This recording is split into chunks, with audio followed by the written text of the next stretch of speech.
The browser you use to surf the internet is tracking your every click with a decade-old technology called cookies. And I'm not talking about the delicious treat with chocolate chips. A cookie is not much more than a piece of browser code, a digital ID, if you will, that identifies you within and across the many different websites that you visit. Cookies can be helpful. They keep track of your login information and website-specific preferences to make browsing on your favorite sites much easier. But unwanted advertising and tracking cookies, also called third-party cookies, are digitally collecting and selling your information to companies you might not approve of. So for example, if you type the word bankruptcy into dictionary.com, that information can be tracked and sold to your bank, which might charge you a higher interest rate when you shop for a new credit card on their website. But you are not powerless. There are steps you can take today to minimize the amount that your private information is tracked and shared. However, before you do, you need to know that eliminating cookies will make surfing a little less convenient. You might need to enter your username each time you visit a site. Sites might load a fraction slower, and so forth. The first step I would advise you to take is to periodically clear the cookies in your browser.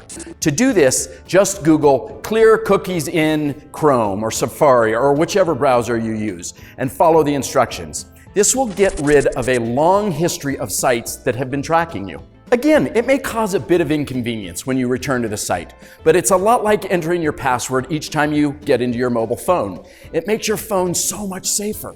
While you are in your browser cookie settings, turn off the setting that allows third-party cookies.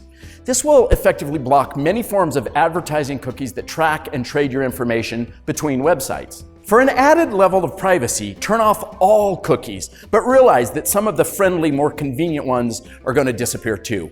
A small price to pay, in my opinion, for added security and privacy. Next, most browsers have a Do Not Track option in the Preferences or Settings tab. When you turn this on, it sends a message to websites to not track or share your data.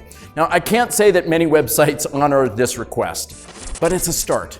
Finally, for those who are very privacy-minded, consider browsing in a private mode or even setting your default browsing mode to private. Now, if you're like my Aunt Gladys and still using Netscape, you're totally out of luck. In Chrome, privacy mode is called incognito. In Microsoft Edge and Internet Explorer, it's called in private.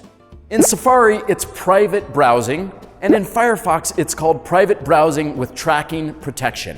Privacy modes vary, but generally allow you to browse the web without the browser saving data like site history, cached files, passwords, or cookies. Every time you exit the browser, it deletes your cookies, your history, and your cached files. And that can be pretty handy when you don't want your wife discovering your obsessive visits to daintycandles.com. Listen, you will never be completely anonymous when browsing. But just like pulling the shades on your bedroom window, you can keep a lot of the creepers out of your private business just by taking these steps. Your 1-minute mission is to simply complete the steps we've talked about today in each of the browsers you regularly use.